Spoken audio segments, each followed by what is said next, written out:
స్నేహం ప్రపంచంలోని అతిపెద్ద సంబంధం ఈ స్నేహం. జీవితంలో అమ్మ, నాన్న, తమ్ముడు, చెల్లెలు ఈ సంబంధాల్ని మనం ఎంచుకోలేం. ఎందుకంటే ఇవి జన్మతోనే మనతో పాటు వస్తాయి. కానీ స్నేహం ఈ ఒక్కటే అలాంటి సంబంధం. దేన్నైతే మనం ఎంచుకుంటామో, దేన్నైతే మనం చేస్తామో, దేన్నైతే మనం పెంచుకుంటామో. అయితే ఈ స్నేహం మీద గర్వపడండి. మీరు స్నేహితులుగా ఎంచుకున్న వారిని చూసి గర్వపడండి. ఒకవేళ మీ ఇద్దరు కలిసి ఉంటే ఆ బంధాన్ని చూసి గర్వపడండి. ఒకవేళ మీ స్నేహితుడు జీవితంలో ముందుకు వెళ్తే, విజయం సాధిస్తే గర్వంగా చెప్పుకోండి, ఆ విజయం సాధించిన వ్యక్తి నా స్నేహితుడు అని.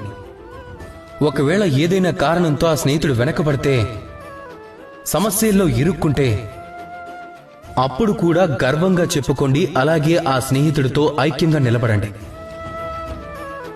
ఆ విధంగా ఐక్యంగా నిలబడి ఉంటే ఆ పరిస్థితి మంచిదైనా కావచ్చు, లేక చెడ్డదైనా కావచ్చు. అదే మనిషి ఎదుర్కొనే అతిపెద్ద పరీక్ష అవుతుంది. ఇక ఎవరైతే ఈ పరీక్షలో ఉత్తీర్ణత సాధిస్తారో అర్థం చేసుకోండి, ఈ విపత్తు తన జీవితంలో ఎప్పటికీ తిరిగి రాదు అని. అది అతనికైనా గాని, అతని స్నేహితుడికైనా కాని. కనుక రండి, మీరు నాతో ప్రేమతో చెప్పండి, రాధా కృష్ణ.